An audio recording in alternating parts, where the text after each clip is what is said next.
Hello friends, welcome back to my mini blog. चला तर आम्ही निघालो होतो बाहेर आणि तुम्हाला सांगते 15 ऑगस्टच्या दिवसाचा हा व्हिडिओ आहे. आणि त्या दिवशी पहा तुम्ही नगरमध्ये हा जो किल्ला आहे ना, तिथे छोटीशी जत्रा भरली होती. खूप छान वाटत होतं. तिथे भरपूर सारे स्टॉल्स लागले होते, म्हणजे खाण्यापिण्याचे. परत छोट्या छोट्या वस्तू होत्या, बऱ्याच गोष्टी होत्या ज्या विकत घेऊ शकतो किंवा खाऊ पिऊ शकतो असं. पण आम्हाला तिथे पोहोचायला खूप उशीर झाला, त्यामुळे आम्हाला तो किल्ला तर पाहता नाही आला. आणि पण मुलांचा मूड रिफ्रेश करण्यासाठी इथे पहा जम्पिंग जपांगमध्ये मुलांना बसवलं. त्याच्यानंतर आम्ही सुपर मार्केटमध्ये गेलो, तिथेही काही खरेदी केली नाही. आणि त्याच्यानंतर इथे आलो क्लिनिकमध्ये.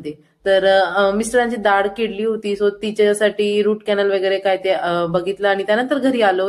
मस्त असा सोयाबीन पुलाव केला, पापड, मुळा, चपाती आणि वाटाण्याचं कालवण, असं छानसं जेवण केलं. सो हा छोटासा मिनी ब्लॉग तुम्हाला आवडला का? आवडल्यास व्हिडिओला लाईक, शेअर, सबस्क्राईब. पुन्हा भेटू. Bye bye.